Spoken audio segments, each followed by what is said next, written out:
नमस्कार। प्रांजल ज्ञान गंगा में आप सभी का स्वागत है। हम संक्षिप्त महाभारत का पाठ कर रहे हैं जिसमें कि शांति पर्व चल रहा है।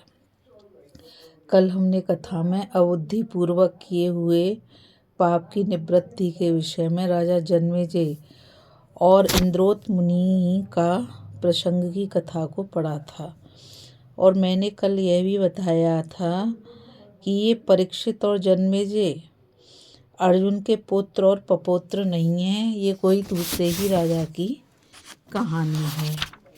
अब हम आगे कथा में मृतक की पुनः जीवन प्राप्ति के विषय में एक ब्राह्मण बालक के जीवित होने का प्रसंग की कथा को पढ़ेंगे। राजा युधिष्ठिर ने पूछा, पितामह, क्या आपने कभी कोई ऐसा पुरुष देखा या सुना है जो एक बार मरकर फिर जी उठा हो? भीष्म जी बोले, राजन, पूर्व काल में नैमिषारण्य क्षेत्र में गृध्र और गीदड़ के संवाद रूप से घटना हुई थी, वह तुम सुनो। एक बार किसी ब्राह्मण का बड़ी कठिनता से प्राप्त हुआ सुंदर बालक बाल्यावस्था में ही चल बसा। तब उसके कुछ संबंधी शोक से रोते बिलखते उसे लेकर शमशान में गए। वे बालक को हृदय से लगाकर अत्यंत करुण क्रंदन करने लगे। उन्होंने उसे पृथ्वी पर रख दिया, किंतु वहां से लौटने का साहस न कर सके। उसके रोने का शब्द सुनकर वहां एक गृध्र आया और उनसे कहने लगा, अब तुम अपने इस एकमात्र बालक को छोड़कर चले जाओ, व्यर्थ विलंब मत करो। जो लोग अपने मृतक संबंधियों को लेकर शमशान में आते हैं और जो नहीं आते, उन सभी को अपनी आयु समाप्त होने पर संसार से कूच करना ही पड़ता है। यह शमशान भूमि गृध्र और गीदड़ों से भरी हुई है। इसमें सर्वत्र नरकंकाल दिखाई पड़ रहे हैं, इसलिए यह सभी प्राणियों के लिए भयावह है। आप लोगों को यहाँ अधिक नहीं ठहरना चाहिए। प्राणियों की गति ऐसी ही है, एक बार काल के गाल में पड़ जाने पर फिर कोई जीव नहीं लौटता। इस मृत्यु लोक में जो भी जन्मा है उसे एक दिन अवश्य मरना ही होगा। देखो, अब सूर्य भगवान अस्तांचल के अंचल में पहुंच चुके हैं, इसलिए इस बालक का मोह छोड़कर तुम अपने घर लौट जाओ। युधिष्ठिर उस गृध्र की बातें सुनकर वे सब लोग बालक को पृथ्वी पर लिटाकर वहां से रोते बिलखते चलने लगे। इतने में ही एक काले रंग का गीदड़ अपनी मांद से निकलकर वहां आया और उनसे कहने लगा, मनुष्यों, वास्तव में तुम बड़े स्नेह शून्य हो। अरे मूर्खों, अभी तो सूर्यास्त भी नहीं हुआ, इतने डरते क्यों हो? कुछ तो स्नेह निभाओ। संभव है किसी सो घड़ी के प्रभाव से यह बालक जी ही उठे। तुम कैसे निर्दयी हो! तुमने पुत्र स्नेह को तिलांजलि देकर इस नन्हे से बालक को पृथ्वी पर कुशा बिछाकर सुला दिया है और इसे इस भीषण शमशान में छोड़कर जाने को तैयार हो गए हो। क्या इस बच्चे में तुम्हारा कुछ भी स्नेह नहीं है? देखो, पशु पक्षियों का अपने बच्चों पर कैसा स्नेह होता है। यद्यपि उनका पालन पोषण करने पर भी उन्हें इस लोक या परलोक में उनसे कोई फल नहीं मिलता, परंतु मनुष्यों में तो स्नेह ही कहा है जो उन्हें शोक हो।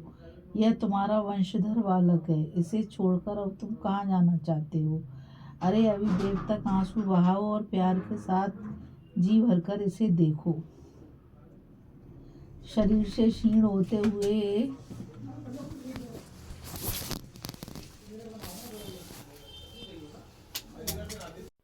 मुकदमे में फंसे हुए और शमशान की ओर जाते हुए पुरुष का साथ उसके बंधु बांधव भी दिया करते हैं, दूसरे लोग नहीं।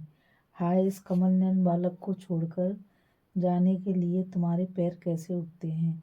गीदड़ की ये बातें सुनकर वे सब लोग उसी समय शव के पास लौट आए। अब वह गिद्ध कहने लगा, अरे बुद्धिहीन मनुष्यों, इस अत्यंत तुच्छ मंदमती गीदड़ की बातों में आकर तुम लौट कैसे आए? थोथे खाट के समान इस पंच भूतों के छोड़े हुए चेष्टाहीन शरीर के लिए तुम शोक क्यों करते हो? अब तुम शीघ्र ही तपस्या में लग जाओ। उससे तुम्हारे सब पाप नष्ट हो जाएंगे। देखो, तपस्या के प्रभाव से सब कुछ मिल सकता है। व्यर्थ विलाप करने में क्या रखा है। धन, गो, सेना, मणि, रत्न और पुत्र, सबका मूल तप ही है। तप ही से ये सब चीज़ें मिल सकती हैं। मनुष्य अपने पूर्व जन्म के कर्मों के अनुसार ही सुख दुख को लेकर जन्मता है। पिता के कर्मों से पुत्र और पुत्र के कर्मों से पिता बंधा हुआ नहीं है। सब अपने अपने पाप पुण्यों से बंधे हैं और अंत में इस मृत्यु मार्ग से ही जाते हैं। अतः तुम प्रयत्न पूर्वक धर्म का आचरण करो, अधर्म में मन मत ले जाओ तथा देवता और ब्राह्मणों के साथ समयानुसार बर्ताव करो। शोक और दीनता छोड़ दो, पुत्र की मोह ममता से दूर हो जाओ। इसे यहीं खुले मैदान में छोड़कर चले जाओ। देखो, कोई कैसा ही प्यारा हो, यहाँ छोड़कर फिर किसी के बंधु बांधव इस स्थान पर अधिक देर नहीं ठहरते। उन्हें अपने स्नेह बंधन तोड़कर आंखों में आंसू भरे लौटना ही होता है। कोई बुद्धिमान हो या मूर्ख, धनवान हो या निर्धन, उसे अपने शुभाशुभ कर्मों को लेकर काल के अधीन होना ही पड़ता है। अच्छा शोक करके ही तुम क्या कर लोगे। सबका शासक तो काल ही है, जो सबको एक नज़र से देखता है। यह कराल काल युवा, बालक, वृद्ध और गर्भस्थ जीवों को भी लील जाता है। इस संसार की ऐसी ही गति है। इस पर गीदड़ ने कहा, अरे तुम तो पुत्र शनि में भरकर बहुत चिंतातुर थे, किंतु इस मंदमती गिद्ध ने तुम्हारे स्नेह को शिथिल कर दिया है। इसी से उसकी सरल, युक्ति युक्त और विश्वसनीय सी जान पड़ने वाली बातों में आकर तुम लोग स्नेह को तिलांजलि देकर घर लौटने के लिए तैयार हो। आखिर यह तुम्हारे ही रक्त और मांस से बना है, तुम्हारे आधे शरीर के समान है और अपने पितरों के वंश की वृद्धि करने वाला है। इसे वन में छोड़कर तुम कहाँ जाओगे। अच्छा, इतना ही करो, जब तक सूर्य अस्त न हो तब तक यहाँ ठहरो। उसके बाद तुम इसे या तो साथ ले जाना या यहीं बैठे रहना। गिद्ध ने कहा, मनुष्य, मुझे जन्म लिए आज 1000 वर्ष से अधिक हो गए, किंतु मैंने तो कभी किसी स्त्री, पुरुष या नपुंसक को मरने के बाद फिर जीवित होते नहीं देखा। देखो, इसका मृतदेह निस्तेज और काठ के समान हो गया है। ऐसे प्राणहीन शरीर को छोड़कर तुम चले क्यों नहीं जाते। तुम्हारा यह स्नेह और परिश्रम तो व्यर्थ ही है, इससे कोई फल हाथ लगने वाला नहीं है। मैं तुमसे अवश्य कुछ कठोर बातें कह रहा हूँ, परंतु ये हेतु गर्वित हैं और मोक्ष धर्म से संबंध रखने वाली हैं। इसलिए मेरी बात मानकर तुम अपने अपने घर चले जाओ। किसी मरे हुए संबंधी को देखकर और उसके कामों को याद करके तो मनुष्य का शोक दुगना हो जाता है। गिद्ध की ये बातें सुनकर सब लोग लौटने लगे। उसी समय गीदड़ तुरंत उनके पास आया और कहने लगा, भैया देखो तो सही, इस बालक का रंग कैसा सोने के समान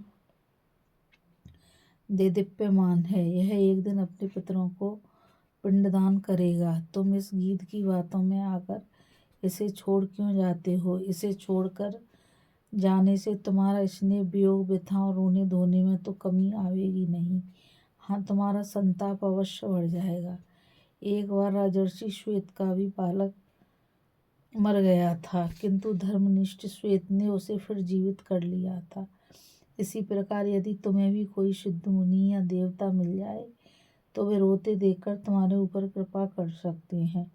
गीदड़ के इस प्रकार कहने पर वे सब लोग फिर शमशान में लौट आए और उस बालक का सिर गोद में रखकर फूट फूट कर रोने लगे। उसके रुदन का शब्द सुनकर गृध्र ने उनके पास आकर कहा, अरे लोगों, तुम इस बालक को अपने आंसुओं से क्यों भिगो रहे हो तथा हाथों से दबा दबा कर क्यों इसकी मिट्टी खराब कर रहे हो। यह तो धर्मराज की आज्ञा से सदा के लिए सो गया है। जो बड़े भारी तपस्वी, धनी और बुद्धिमान होते हैं, उन्हें भी मृत्यु के हाथों में पड़ना ही होता है और अंत में उन्हें भी इस शमशान भूमि में ही आश्रय मिलता है। अतः बार बार लौटकर शोक का बोझा सिर पर धारण करने से कोई लाभ नहीं है। अब इसके पुनर्जीवन की कोई आशा नहीं है। जो व्यक्ति एक बार देह से नाता तोड़कर जाता है वह फिर उस शरीर में नहीं आ सकता। यदि सैकड़ों गीदड़ भी उसके लिए अपना शरीर बलिदान कर दें तो भी अब यह बालक नहीं जी सकता। हाँ, यदि रुद्रदेव, स्वामी कार्तिकेय, ब्रह्मा या विष्णु इसे वर दें तो यह जी सकता है। तुम्हारे आंसू बहाने, लंबे लंबे श्वास लेने या डींग फोड़कर रोने से इसे पुनर्जन्म नहीं मिल सकता। अतः बुद्धिमान पुरुष को अप्रिय आचरण, कटु भाषण, दूसरों के साथ दोह, अधर्म और असत्य का दूर से ही त्याग कर देना चाहिए तथा धर्म, सत्य, शास्त्र ज्ञान, न्याय, सर्वभूत दया, अकुटिलता और सृजनता आदि गुणों का प्रयत्नपूर्वक संपादन करना चाहिए। अब मर जाने पर इस बालक के लिए रो रो कर तुम क्या कर लोगे? गिद्ध के ऐसा कहने पर वे उस बालक को वहीं पृथ्वी पर पड़ा छोड़कर रोते बिलखते घर लौटने लगे। इसी समय गीदड़ फिर कहने लगा, अरे तुम्हें धिक्कार है, तुम इस गीत की बातों में आकर बुद्धिहीनों की तरह पुत्र स्नेह को तिलांजलि देकर कैसे जा रहे हो? यह गृहस्थ तो बड़ा पापी है। इसकी बात मानकर तुम इस रूपवान और कुल की शोभा बढ़ाने वाले बालक को छोड़कर कहाँ जाओगे? मैं सच कहता हूँ, मुझे अपने मन से तो यह बालक जीवित ही जान पड़ता है। इसका नाश नहीं हुआ है। इसे छोड़कर तब तुम सुख नहीं पा सकोगे। देखो, तुम्हारी सुख की घड़ी समीप ही है। निश्चय रखो, सुख तुम्हें अवश्य मिलेगा। गिद्ध बोला, वह वन्य प्रदेश प्रेतों से भरा हुआ है। इसमें अनेकों यक्ष राक्षस रहते हैं, इसलिए यह बहुत ही भयानक है। तुम इस शव को यहीं छोड़कर सूर्यास्त होने से पहले ही इसका क्रियाकर्म कर दो। इस भयानक स्थान में जो जीव रहते हैं वे सभी विकराल, कलेवर वाले और मांसाहारी हैं। रात में वे तुम्हें तंग करेंगे। वह वन्य भूमि बड़ी डरावनी, यहाँ ठहरने से तुम्हें भय लगेगा। इस बालक का शरीर तो अब काठ के समान निष्प्राण है, तुम इसे छोड़कर चले जाओ। गीदड़ ने कहा, ठहरो ठहरो, जब तक सूर्य का प्रकाश है तब तक यहाँ किसी प्रकार का खटका नहीं है। उस समय तक तो तुम स्नेहपूर्वक इस बालक को देखते हुए यहीं रहो और यथेच्छ रहो। यदि तुम इस गिद्ध की कठोर और घबराहट में डालने वाली बातों में आ जाओगे तो इस बालक से हाथ धो बैठोगे। भीष्म जी कहते हैं, राजन, वे गृद्ध और गीदड़ दोनों ही भूखे थे, परंतु उनमें से गृद्ध तो यही कहता रहा कि अब सूर्य अस्त हो गया है, और गीदड़ ने यही कहा कि अभी अस्त नहीं हुआ। वास्तव में वे दोनों ही अपना अपना काम बनाने पर तुले हुए थे। दोनों ही ज्ञान की बातें बनाने में कुशल थे, इसलिए उनकी बात मानकर वे कभी तो घर जाने को तैयार होते और फिर कभी रुक जाते। अपना काम बनाने में कुशल गृद्ध और गीदड़ ने उन्हें चक्कर में डाल दिया और वे शोकवश रोते हुए वहीं खड़े रहे। इसी समय श्री पार्वती जी की प्रेरणा से उनके सामने भगवान शंकर प्रकट हुए। उन्होंने उनसे वर मांगने को कहा। तब सभी लोग अत्यंत विनीत और दुखित होकर बोले, भगवान, इस एकमात्र पुत्र के वियोग से हम मृतक से हो रहे हैं और पुनः जीवन लाभ करने के लिए आतुर हैं। अतः आप इस बालक को जीवन दान देकर हमें मरने से बचाइए। जब उन लोगों ने आंखों में आंसू भरकर भगवान से ऐसी प्रार्थना की तो उन्होंने उसे जीवित कर दिया और 100 वर्ष की आयु दी तथा उन गृद्ध और गीदड़ को भी भूख मिट जाने का वर दे दिया। ऐसा वर पाकर उन्होंने भगवान को प्रणाम किया और वे सभी बड़े हर्षित और कृत्य होकर नगर की ओर चले गए। राजन, यदि कोई व्यक्ति दृढ़ निश्चय के साथ किसी काम के पीछे लगा रहे, उससे हुए नहीं तो भगवान की कृपा से शीघ्र ही उसे सफलता मिल सकती है। देखो, भगवान शंकर की कृपा से उन दुखी मनुष्यों ने सुख प्राप्त कर लिया और बालक को पुनर्जीवन मिलने से वे बड़े ही चकित और आनंदित हुए तथा उसे लेकर बड़े चाव से नगर में चले गए। जो पुरुष धर्म, अर्थ और मोक्ष का मार्ग प्रदर्शित करने वाले इस आख्यान को सुनता है वह श्लोक को और परलोक में निरंतर सुख पाता है। इस कथा में बस इतना ही। अभी हम कथा में मृतक की पुनः जीवन प्राप्ति के विषय में एक ब्राह्मण बालक के जीवित होने के प्रसंग की कथा को सुन रहे थे। अब हम आगे कथा में प्रबल शत्रु से बचने का उपाय बताने के लिए सेमल वृक्ष और वायु का प्रसंग की कथा को पढ़ेंगे। इस कथा में बस इतना ही। मुझ गीता रावत को आज्ञा दीजिए। कल फिर मिलेंगे एक नई कथा के साथ। और मैं आप सभी से यही कहना चाहूँगी कि इस चैनल को ज़्यादा से ज़्यादा लाइक, शेयर और सब्सक्राइब कीजिए ताकि यह अमूल्य ज्ञान अधिक से अधिक लोगों तक पहुंच सके। इस कथा में बस इतना ही। राधे राधे, जय श्री कृष्ण, नमस्कार। कल फिर मिलेंगे एक नई कथा के साथ।